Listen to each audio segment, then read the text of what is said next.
Microprogram control and central processing unit. So first we are going to discuss the microprogram control part. Actually, this is the one of the chapter. If you see the book, Marismano and central processing unit is the another chapter. But as per syllabus, this both are combined together. So here we are going to see first topic is here control memory. Why it is called as the control memory and how it is different from the main memory, what is the purpose of the control memory, how it is going to control the another operation, that all we are going to discuss here. First of all, we'll see importance of the control memory here.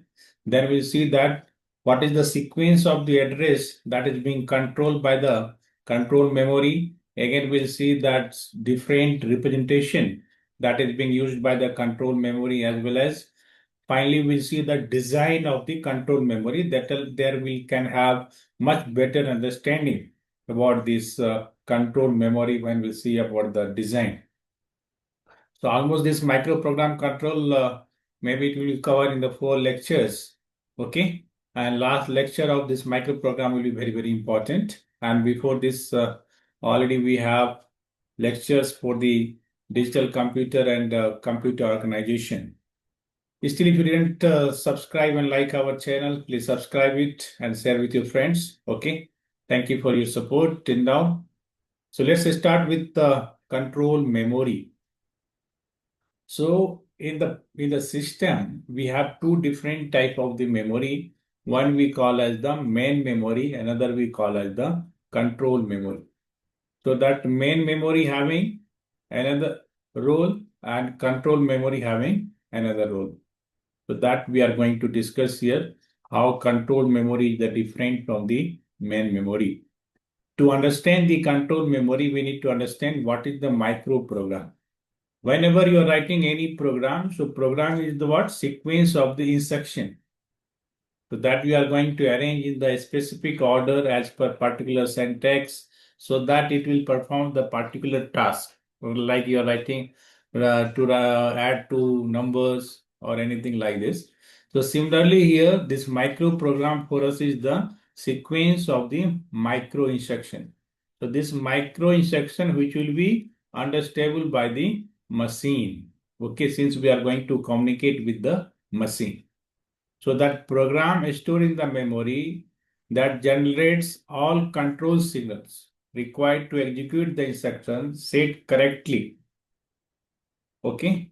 So later we'll see that how we'll get the instruction codes on the basis of instruction codes, how we'll generate the address for the control, and after that how this control memory will take the command and it perform the task.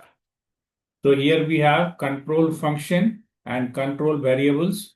So either it can be binary 1 or binary 0 states in the memory. Next we have micro instruction. So these all also can be 2 marks questions or 1 marks questions, okay, as per the syllabus. So contains a control word and sequencing word that is called as the micro instruction. Like if you see that when we'll talk about the instruction registers, it consists of 16 bits. So each and every bits having their specific significance. Like we have seen for the when we have 16 bits in the registers, like suppose we'll talk about the instruction register. So therefore the particular basic computers, we have 12 bits for the address registers. And again from the 12 to 14, we have for the opcode, and last 15 bit, we are going to decide which type of the address is there. So similarly, it has sequence. Okay, sequence of the word. So now what is the control word? So one by one, we are trying to define the technical terms so that it will be easy to understand the control memory. So again, control word is the string of ones and zeros. So it have combination of ones and zeros. So, and all control information required one clock cycle here. So that clock cycle when you are going to use flip-flop is there. Or we have sequential circuit, then clock pulse will be utilized. Now, what is the sequencing word? That information needed to decide the next micro instruction address. So it's going to generate the sequence on the basis of present address register. With the help of present address register, again it is going to decide what will be the next address that is going to be executed. So finally, next micro instruction, how we are going to achieve everything is what? Through the address. Through the address, we are able to communicate with the memory. So simple memory, when try to communicate like main memory, will use the AR address register, or we have M of AR. Now when we'll talk about the control memory, and when we'll try to communicate with control memory, we are going to use CAR. That is the control address register. Or it is the vocabulary to write the microprogram. Next, now finally, we have control memory, or it is also called as control storage. So this control memory, actually before this we have discussion about two different types of the control. One is the hardwired control, another is the microprogram control. So hardwire control means in that we have to make the change in the hardware. We have to make change in the wiring when we want to change the control. So that is being used in the RISC. RISC is what? Reduce instruction set computer. So that is the RISC. In that still they use the hardware. So here in case of programmable, so this program is only stored in the control memory. So this program generally, this microprogram will not be changed by the normal users. Only programmer can change, or during manufacturing only they can change. Okay. So it is made up of the ROM. So it is a fixed one. Change is not possible by the users. Only programmer or hardware manufacturing during that time only can change. So no writing capability after hardware production. Okay. So before production itself, as per the requirements, which type of the control is required, we can make the change in the hardware. Like suppose we are designing the hardware for the scientific purpose, for the like we have communication in the space. For that hardware will be different. Our personal laptop, PC, that hardware is different. Now storage in the microprogram control, you need to store the microprogram. So this control memory is going to store the microprogram. That microprogram purpose is what? It has sequence of micro instruction that is going to control the various micro operation. Next is the writable control memory. So writable control memory or control storage, also known as WCS. Okay. So it has some contents that can be modified, and it allows microprogram can be changed, and instruction set can be changed or modified. Okay, so that is the writable, but generally we have control memory type is available, not writable control memory. Okay, even for this programmer is required who can change it. Next, here you are seeing that we have dynamic microprogramming. So basically, if you see that generally when you talk, we call that static and dynamic, right? So here, in case of dynamic microprogramming means you have flexibility. So like we have seen in case of writable. So here we have auxiliary memory such as magnetic disk. Later we are going to see that various types of the memory, there will see the hierarchy of the memory and all. Okay. So here magnetic disk is the example of the auxiliary memory. Okay. So it is can be used for the initial loading. And when we are going to switch on the computer, how this control memory take care of that also we are going to see later. So the computer system whose control unit is implemented with the microprogram in WCS means writable. So if writable is possible, then we can utilize the magnetic disk. Otherwise, simple control system or control memory, we can't make any change. So here in case of dynamic, microprogram can be changed by the system programmer or a users. Okay.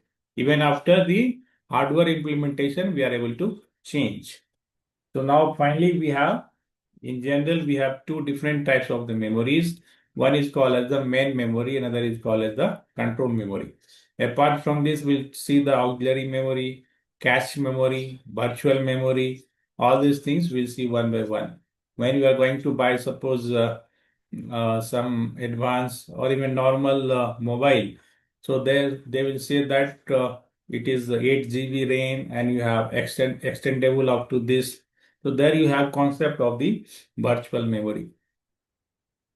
So here main memory that is used to store the programs, and here contents can be altered when data is manipulated, and program can be changed here in case of main memory. And it is the user's program here, whatever instruction you can give for the machines and data, all you can change, you can utilize, you can store, everything is happening here in the main memory. Whereas control memory, it's having fixed microprograms or some part of the control unit. For that purpose only control memory is used. So here if you see the block diagram here, so how this control memory is going to work. So here we have control memory that is made up of ROM. ROM is the read only memory, and it has types, mask, PROM, EPROM, EEPROM, all these things. You are aware of this in digital electronics. Now it is going to generate the control address registers. Okay. So finally, from here we'll get the control data registers that we'll see more detail in the design part here. So from the control memory, as per the address, we are going to get the control data. So this data will be available where in the control data register. Like in case of main memory, we are talking about data registers. So in case of control memory, we add the control word in starting. So control data registers. So finally, it's going to give the control word. So what is what? It is the combination of bits depend upon the memory size. Later we'll discuss. And further, after popping out this control word, again it is given information for the next address. So here it can communicate with the external input also. So again after that, next address is being generated here in the sequence. So previous operation will be completed. Before that, again next address will be generated. So this address is given to control address register that we call generally CAR. So finally, this control address register is going to communicate with the memory. That is the control memory. According to that, at particular address, which word is stored, that word will be pop out. That will be available where? In control data register. Okay, like this process takes place.